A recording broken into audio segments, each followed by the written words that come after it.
care unit. By the time he got up there, he wasn't really conscious anymore, but then they had pumped him full of Ativan too, so it's hard to say. You know, I don't know at what point really I'm not on Zoloft anymore, so I don't know at what point he really went into a coma, you know, and when it was the Ativan. I know that night I mentioned to him that he wore the extended wear lenses, and even though you sleep in those things, you know, the nurses don't usually like for patients to have them in. I know they make you take them out. Usually that's one of the things they ask you, and I brought it. They said, well, would you take his lenses out? You know, and he kind of responded to that, you know, like whenever I was trying to remove his lenses, which is really hard to do on another person. During the course of it, you know, when we were going over, you know, trying to, you know, figure out everything, I told him that he had been complaining of shortness of breath for a few weeks. About in early May, he started complaining of shortness of breath.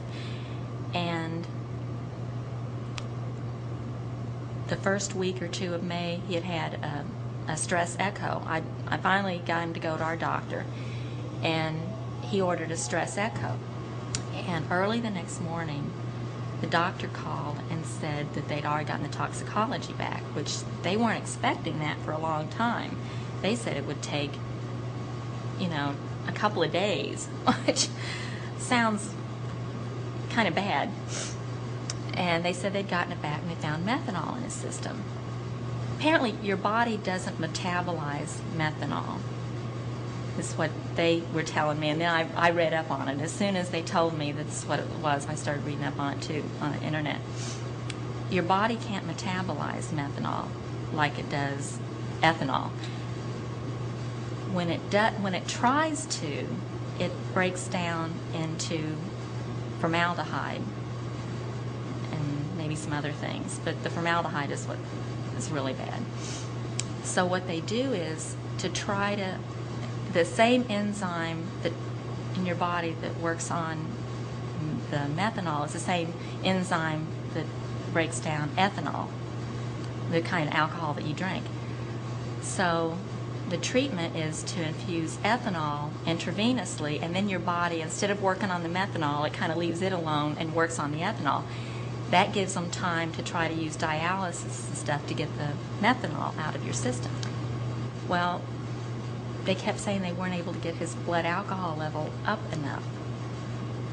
And even though they were taking into consideration that he was a drinker, you know, apparently drinkers, you know, you can handle more alcohol. Your body works with it better. So they, you know, gave him more than what they would have a non-drinker, but they said they didn't feel like they were able to get his blood alcohol level up enough. So they were doing the dialysis. I think they started him on that the very next day, I believe, the second day. They started him on the dialysis. But, you know, he just wasn't responding at all. He just, you know, like I said, then they decided he was in a coma at some point, I guess, because after the Ativan wore off and he still was unresponsive. They did a CAT scan and said that he had suffered a major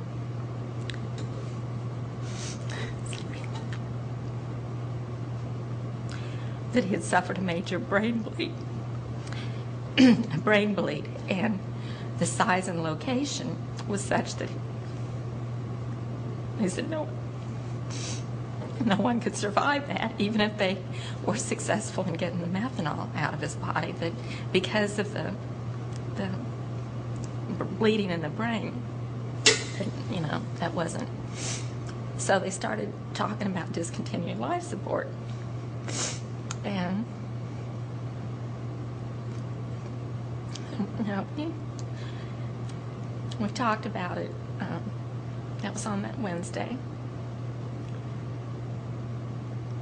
And, you know, they kept assuring us that there was no way, even if they kept treating the methanol, that because of the brain damage, that there was nothing that could be done.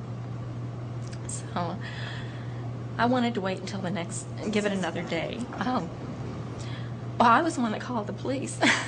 That morning, that Wednesday morning, when Dr. Akers, he called me before I got there, you know, it was before 7:30. I was getting Megan ready for school.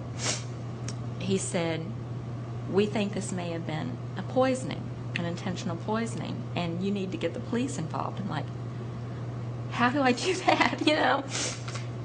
So I said, okay, even though that afternoon before, you know, the decision about removing life support, I met the police. They asked me to come back to the house so they could look for possible sources. Specialists have looked at it now, said that the amount of diet drinks that he consumed would easily account for the levels of methanol that he had in his body. I think drinking the creatine just kind of must have pushed it over the edge, you know. Adulteration of a substance and first-degree murder. And the jury gave me 20 years on the adulteration and 30 on the murder, and the judge ran them concurrently. We're all human, you know, people are human, and people like to believe that 12 people on a jury found her guilty, so she must be guilty. No way, you know. I mean, I have argued that since day one, and I still do not understand what those people could have possibly heard in those testimonies.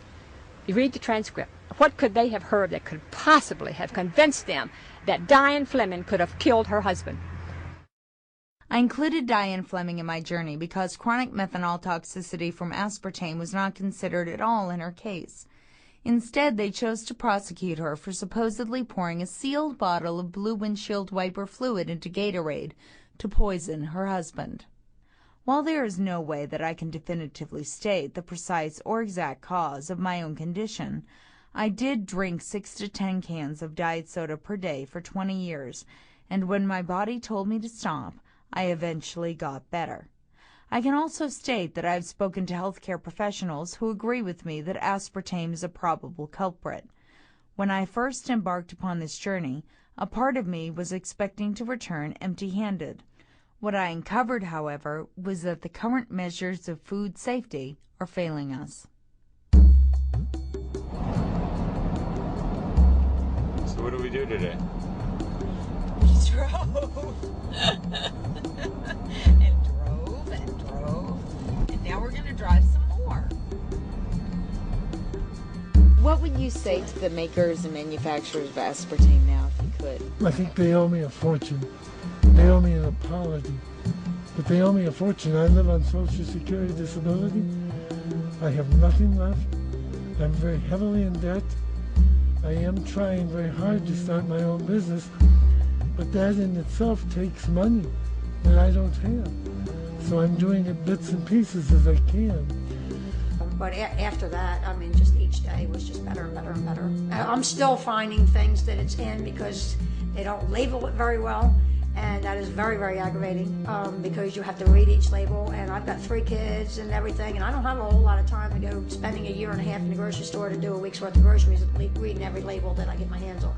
I've been into chat areas and talked to people with multiple sclerosis, and they're very, very hostile to people like me. So I don't tout it too much. All the while, I've learned that there is a very safe sweetener that's an alternative to sugar called stevia, S-T-E-V-I-A. To this day, the FDA will not allow stevia to be labeled, advertised, or promoted as a sweetener. It cannot state that. It's just an alternative food supplement.